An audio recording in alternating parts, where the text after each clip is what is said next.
আজকে সকালে গুলিস্তান আমাদের যে জাতীয় স্টেডিয়াম, এই জাতীয় স্টেডিয়ামে আমাদের এশিয়া কাপ উপলক্ষে যে প্রাইমারি স্কোয়াডের খেলোয়াড় তাদের প্রায় সবার ফিটনেস টেস্ট হচ্ছে এবং সেখানে দুটো গ্রুপে ফিটনেস টেস্ট হচ্ছে। আমাদের নাহিদ রানা সেখানে 5 মিনিট 31 সেকেন্ডে 1600 মিটার দৌড়ায় ফেলছে।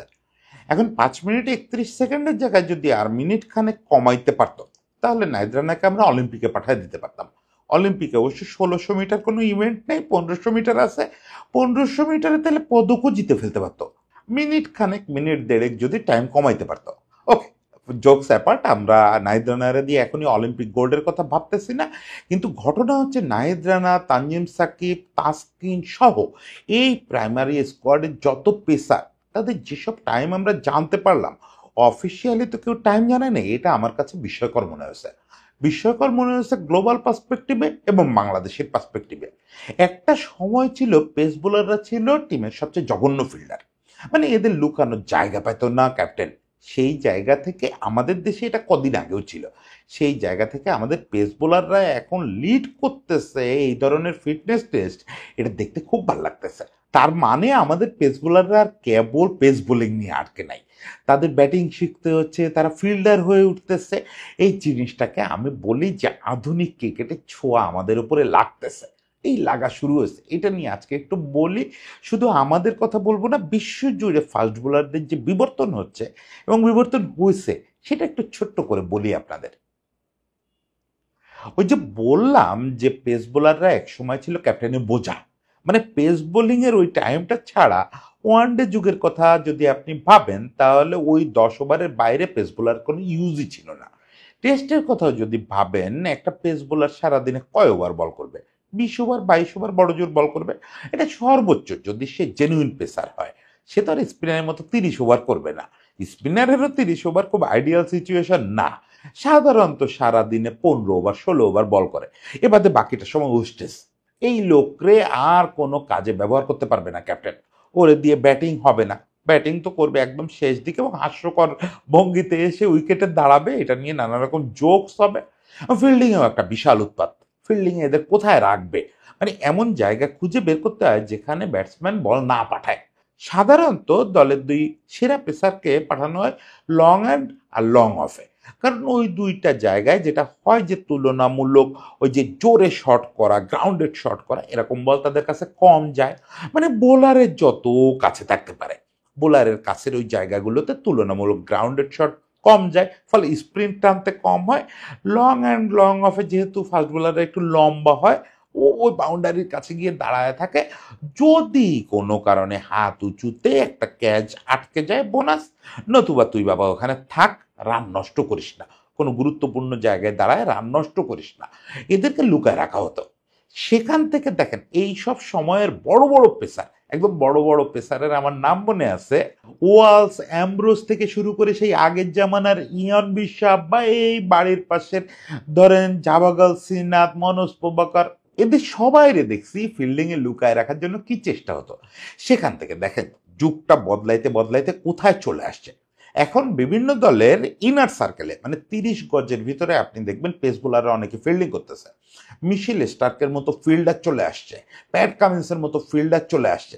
মানে তারা দলের সেরা ফাস্ট বোলার, তারপরেও আবার দলের সেরা ফিল্ডারদেরও একজন। ইভেন এই যে বাড়ির পাশের বুমরা, এরাও কিন্তু ভালো ভালো ফিল্ডার যার যার টিমের। অনেকেই এখন বিভিন্ন দলের নাম বলে শেষ করা যাবে না। এখন তো আসলে খারাপ ফিল্ডার ব্যাপারটাই নাই হয়ে গেছে।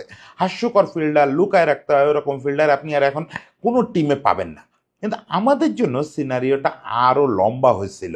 এই মাত্র অল্প কিছুদিন আগের কথা, আমি কোনো নির্দিষ্ট পেস বোলারের নাম বলতেছি না, কিন্তু আমাদের এখানে পেস বোলাররা ওই বোলিং প্র্যাকটিসটা খুব মন দিয়ে করতো। এরা নেটে ব্যাটিংও করতে চাইতো না, এরা ফিল্ডিং প্র্যাকটিসের ধারে কাছেও যাইতো না। প্রত্যেকবার এই যে সিজন ক্যাম্প যখন শুরু হতো, একটা সিজনের শুরুতে যে ওই যে ফিটনেস ক্যাম্প হয়, ফিটনেস ট্রেনিং হয়, প্রত্যেকবার আমরা জানতাম পেস বোলারদের নামগুলো আসবে সবার শেষে। সবচেয়ে খারাপ পারফর্মার হবে পেস বোলাররা, দু একটা বিরল ব্যতিক্রম ছাড়া। সব সময় পেস বোলাররা ফিটনেস টেস্টে সবচেয়ে খারাপ করবে। শুধুমাত্র পেস বোলারদের জন্য লিমিট বাড়ায় দেওয়ারও নজির আছে। তা নাহলে ওদের দলেই রাখা যায় না, কারণ পেস বোলার ছাড়া তো আপনি দল করতে পারবেন না।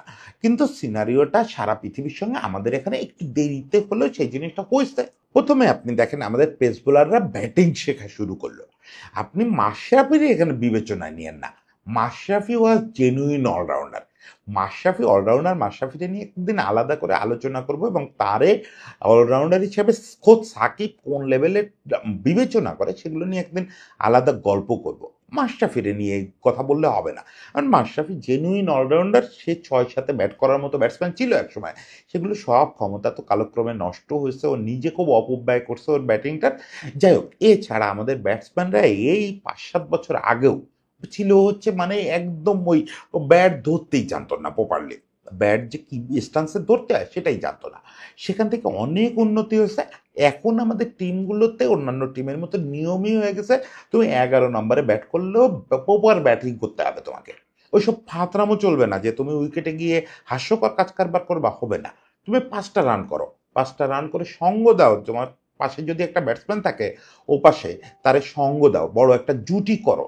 এই চ্যালেঞ্জ থাকে তাদের উপরে, এবং সেটার আউটপুট আপনি দেখছেন যে তানজিম সাকিবের মতো পিওর বোলার, এখন জেনুইন ফাস্ট বোলার, সেও কিন্তু ব্যাটে রান পায়। আমাদের এখন সবাই রীতিমতো তাসকিনও গিয়ে ওখানে রান করে।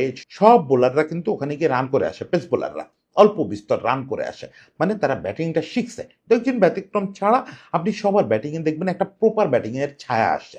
হ্যাঁ, তারা তো টপ অর্ডারের মতো প্রপার ব্যাটিং করবে না, কিন্তু ব্যাটসম্যান ভাবটা আসছে। সেই জিনিসটা তাদের ফিল্ডিংয়ে, ফিটনেসে প্রভাব পড়া শুরু করছে। আমাদের এই যে টেস্টটা হলো, টেস্টে দেখেন আমাদের 2টা গ্রুপের টেস্ট হয়েছে। একটা গ্রুপের লিডার ছিল নাহিদ রানা, ওই যে যেটা বললাম 5 মিনিট 31 সেকেন্ড টাইমিং করে সে এলিট অ্যাথলেট হিসাবে প্রুভ হয়েছে এবার এই টিমের একমাত্র এলিট অ্যাথলেট, তার আশেপাশে আর কেউ নাই। আর অন্য গ্রুপের সেরা হচ্ছে তানজিম সাকিব, ওটা ফার্স্ট বোলার, সে 5 মিনিট 53 সেকেন্ড টাইম নিয়েছে। এগুলো অফিসিয়াল না, বিসিবি এগুলো কখনো জানায় না। এগুলো প্রথম আলো একটা রিপোর্ট করছে, ওদের রিপোর্টার ওখানে ছিলেন, হয়তো ওদের সঙ্গে আলোচনা করে বা কারো কাছ থেকে জেনে। সোর্স তো প্রকাশ করা যাবে না সাংবাদিকতার নিয়ম অনুযায়ী, যেভাবে হোক তারা লিখছে, আই ট্রাস্ট ইট। এবং ওরা কখনো এগুলাতে ভুলভাল লেখেন না, ফলে এই টাইমিংগুলোরে আপনি বিশ্বাস করতে পারেন। সত্যি সত্যি তার মানে পেস বোলাররা এটা করছে। আমি আরো 2-4 জন পেস বোলারের সঙ্গে কথা বলছি, তাদের যেসব টাইমিং জানছি কোনোটাই খুব খারাপ না। আমাদের সব পেস বোলাররা সুন্দর টাইমিং করছে। এটা যে শুধু তাদেরকে ভালো ফিল্ডার করে তুলবে তা না, তারা ভালো অ্যাথলেট হয়ে উঠতেছে। হ্যাঁ, নৈতিকভাবে বা আমার ওই ক্রিকেট রোমান্টিসিজমের জায়গায় আমি এই থিওরিতে বিশ্বাস করি না যে প্রত্যেকটা ক্রিকেটারকে আপনার টেনে টুনে অ্যাথলেট বানাইতে হবে। মানে এইখানে অস্ট্রেলিয়ান কনসেপ্টের সঙ্গে আমার কনসেপ্টের একটু পার্থক্য আছে। আমি এখনো বিশ্বাস করি যে খেলারায় অর্জুনা রানাতুঙ্গা থেকে শুরু করে যে মঈন খানের ছেলেটাকে যেন নাম, বা সরফরাজ, এদের জায়গা থাকা উচিত। কিন্তু একটা মিনিমাম ফিটনেস তো লাগবে, ওই জায়গাটায় তো আপোষ করা যাবে না। রানাতুঙ্গারও ওই ফিটনেস ছিল, বা ইঞ্জিবারও ওই ফিটনেস ছিল। ওই ফিটনেসটা এখনকার দিনে আরো বাড়াইতে হবে।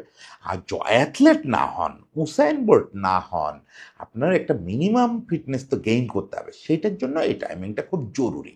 সেই জায়গাটায় এরা যেতে পারছে। দেখেন, এই প্রসঙ্গে একটা ছোট্ট গবেষণার কথা বলি। আমি একটা গোটাগুটি করতে গিয়ে দেখলাম, আমেরিকার যে ন্যাশনাল ইনস্টিটিউট অফ হেলথ আছে, ওরা 2009 সালে ক্রিকেটে এই বিভিন্ন খেলোয়াড়দের কার কেমন পরিশ্রম করতে হয় এবং কার বিবর্তনটা কেমন হলো, এটা নিয়ে কিছু ডাটা ভিত্তিক গবেষণা করছিল।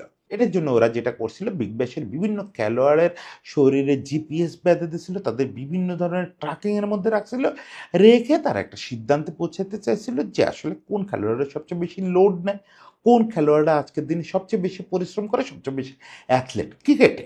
সেই জায়গাটায় তারা আদিকালের বিভিন্ন রেফারেন্স বোঝার চেষ্টা করছে। সেসব জায়গা থেকে বোঝার চেষ্টা করছে যে সেই সময় কোন খেলোয়াড়ের গতি কেমন ছিল, কোন খেলোয়াড় সবচেয়ে বেশি লোড নিত। তো সেখানে আমি এই মজার জিনিসটা পাইলাম। মানে আমি তো এটা অনুমানই করতেছিলাম। ওই রিসার্চ পেপারটা পড়তে গিয়ে দেখি ওরা কনক্লুশনে বলছে যে একটা সময় ছিল যে দলের সবচেয়ে কম লোড নেওয়া খেলোয়াড়রা ছিল ফাস্ট বোলাররা।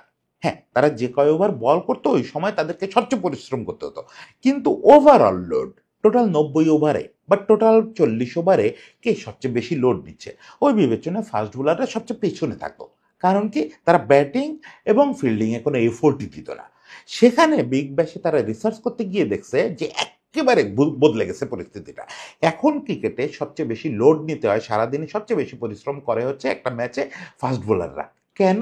কারণ হচ্ছে এখন ফাস্ট বোলারদের প্রচুর ফিল্ডিং এফোর্ট দিতে হয়। তাহলে আপনি দেখেন একটা ফাস্ট বোলারের যে পেস বোলিং এফোর্ট সেটা তো এমনিতেই আগে অনেক ছিল, সেটার সঙ্গে ফিল্ডিং এফোর্ট যোগ হয়েছে এবং এখন তাদের ব্যাটিংয়েও এফোর্ট দিতে হয়। মানে সারা পৃথিবী কতটা চেঞ্জ হয়ে গেছে। আজকে ভাল লাগতেছে এটা বলতে, আমরা হয়তো বিগ ব্যাশের স্ট্যান্ডার্ডে পৌঁছাই নাই, ইভেন ইন্ডিয়ার স্ট্যান্ডার্ডেও পৌঁছাই নাই, কিন্তু পৌঁছানোর একটা ইঙ্গিত তো পাচ্ছি।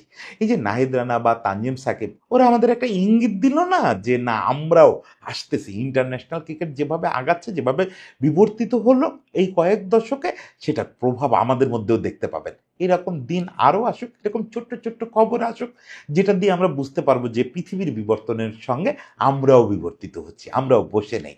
এরকম সংবাদ আরও শোনানোর অপেক্ষায় থাকলাম। সবাই ভালো থাকবেন।